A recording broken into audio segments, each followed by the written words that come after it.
और जो पर्दानशीन औरतें हैं उनका भी महिलाओं के द्वारा वोटर कार्ड के माध्यम से चेहरे का मिलान जरूर कराया जाए, क्या कि जेन्युइन वोटर को वोट डालने का अधिकार मिल सके। मतदान है वो 1 से 2 फेज में 2 फेज तक में करवा लिया जाए। सबसे पहले हम लोगों ने चुनाव आयोग को बधाई दिया कि बहुत ही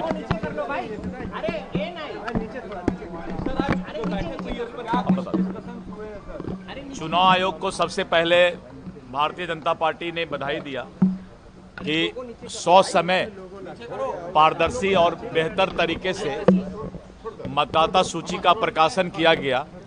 इसके लिए चुनाव आयोग को बधाई के पात्र है। हम लोगों ने कुछ सुझाव दिए हैं कि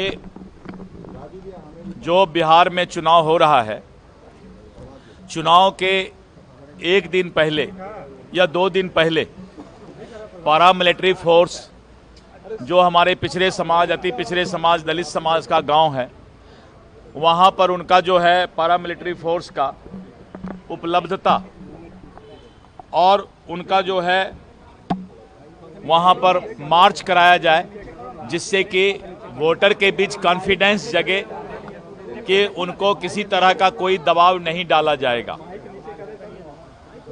इसके साथ साथ हम लोगों ने जो दियारा क्षेत्र है, टाल क्षेत्र है, नदी के और बांध के अंदर जो लोग गांव सब है, वहां पर घुड़सवार की व्यवस्था की जाए, क्योंकि वहां पर बूथ लूटने की ज्यादा संभावना बनती है। विगत चुनाव में कुछ शिकायत मिला था कि वोटर पर्ची जो है सही समय पर मतदाता को नहीं पहुंच पाया। हम लोगों ने चुनाव आयोग से अनुरोध किया है कि वोटर पर्ची समय पर मतदाता को पहुंचाया जाए, लेकिन उसको पहचान का आधार नहीं बनाया जाए। इसके साथ साथ एसएमएस के माध्यम से और वेबकास्टिंग के माध्यम से जो है 1 दिन और 2 दिन पहले मतदाता को अलर्ट किया जाए कि आपके क्षेत्र में कल या परसों चुनाव होने वाला है।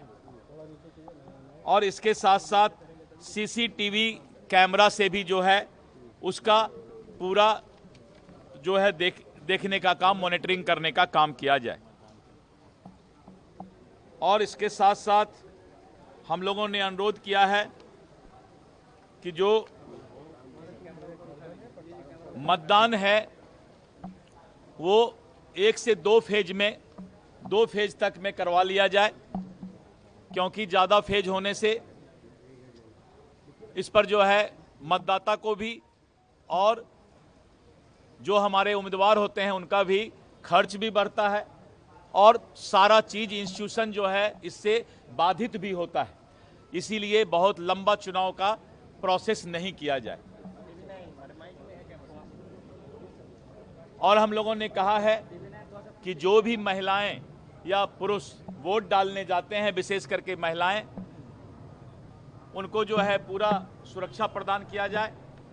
और जो पर्दानशीन औरतें हैं उनका भी महिलाओं के द्वारा वोटर कार्ड के माध्यम से चेहरे का मिलान जरूर कराया जाए, जिससे क्या कि जेन्युइन वोटर को वोट डालने का अधिकार मिल सके। तो इस तरह करके चुनाव आयोग ने भी अनुरोध किया है पॉलिटिकल पार्टी से कि चुनाव आयोग ने कहा है कि जब मतदान समाप्त हो शाम में, तो फॉर्म 17C आपका पोलिंग एजेंट जरूर ले ले, क्योंकि पोलिंग एजेंट जब प्रिजाइडिंग अफसर से फॉर्म 17C ले लेता है तो किसी तरह का संशय की स्थिति ईवीएम पर नहीं होता है। लेकिन ऐसा देखा जाता है कि कुछ पॉलिटिकल पार्टी के पोलिंग एजेंट पहले ही चले जाते हैं और बाद में फिर आरोप प्रत्यारोप का दौर शुरू होता है। इसलिए चुनाव आयोग ने स्पष्ट तौर पे सभी राजनीतिक दल से अनुरोध किया है कि आप फॉर्म 17C जरूर ले लें, प्रिजाइडिंग अफसर से साइन करवा करके, जिससे कि किसी तरह का बाद में आरोप प्रत्यारोप या ईवीएम पर संशय की स्थिति नहीं हो। तारीख को लेकर के पूछा गया कि आप क्या चाहते हैं, कब चुनाव हो। हम लोगों ने कहा है कि आप चुनाव के घोषणा के 28 दिन के बाद ही चुनाव करा सकते हैं। तो 28 दिन जिस दिन पूरा हो उसके बाद तुरंत चुनाव कराया जाए। चुनाव कराने में देर नहीं किया जाए, जितना जल्द हो। नियम के तहत जैसे आपका समय पूरा होता है 3 या 4 नवंबर को, तो 3 या 4 नवंबर के बाद तुरंत चुनाव का जो है चुनाव कराने का डेट